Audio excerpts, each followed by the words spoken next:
Bonjour à tous, je m'appelle Benoît Saint-Giron. Aujourd'hui dans les solutions eau, je vous présente la fontaine Iona. Alors la fontaine Iona, c'est un concentré de technologie. On a tout d'abord de l'osmose inverse, à savoir le meilleur système de filtration au monde, et puis ensuite une double dynamisation, électrode en argent, procédé Marcel-Violet, et puis écoute de musique classique en permanence, ça c'est plutôt le principe de Masaru Emoto. C'est une fontaine qui se distingue de la concurrence également par le fait que, comme vous le voyez ici, il n'y a aucun tuyau, il n'y a aucune connexion à l'arrivée d'eau, si bien qu'elle est autonome, elle s'installe en 5 minutes, on a un entretien qui est également facilité. Alors,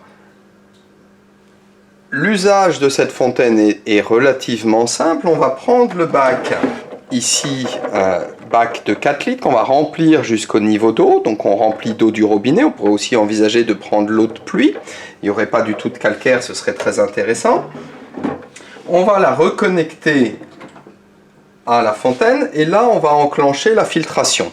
L'eau va être prise à ce niveau-là, dans le bac du bas, va passer par 3 filtres. Un filtre à sédiments, un filtre à charbon actif, et puis la membrane d'osmose qui est à 0,1 nanomètre, alors que la molécule d'eau est à 0,3 nanomètre. C'est-à-dire que la membrane d'osmose est plus fine encore que la molécule d'eau. Ça, c'est la raison pour laquelle on a un gaspillage d'eau pour tout système d'osmose inverse. La fontaine Iona va rejeter 1 litre d'eau pour 1 litre d'eau produit.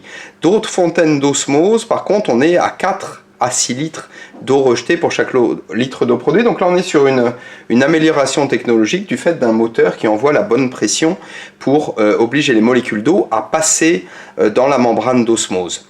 Après, comme tous les minéraux ont été supprimés, tous les polluants et tous les minéraux ont été supprimés, on a une reminéralisation qui est faite de manière à retrouver des valeurs de minéralité conformes à la bioélectronique Vincent entre 10 et 50 mg.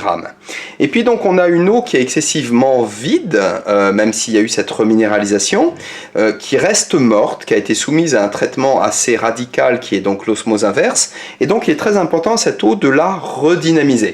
On va la redynamiser donc avec l'électrode en argent, procédé Marcel-Violet, entériné en son temps par des études dans un hôpital, très bon résultat. Et puis ensuite une écoute de musique classique, ensuite en même temps une écoute de musique classique en permanence. Alors, c'est une eau qui va donc, au niveau vibratoire, être chargée en énergie, qui va apporter de la vitalité à l'organisme, qui sera très agréable à boire. Donc pour se servir de l'eau, on monte le petit robinet comme ça, ou bien on appuie dessus, et puis on constate donc, à votre santé, voilà, c'est une eau qui glisse en bouche, qui est très agréable, qui n'a plus du tout de polluants, donc plus du tout de goût de chlore des traitements habituels, qui a une structure beaucoup plus douce. Et ça, c'est le signe que la dynamisation a été faite correctement. Un autre signe est qu'on a envie d'en boire, l'organisme en redemande. Donc, voilà, moi je vais avec plaisir terminer ce petit verre d'eau. Je vous remercie, je vous dis à la prochaine fois.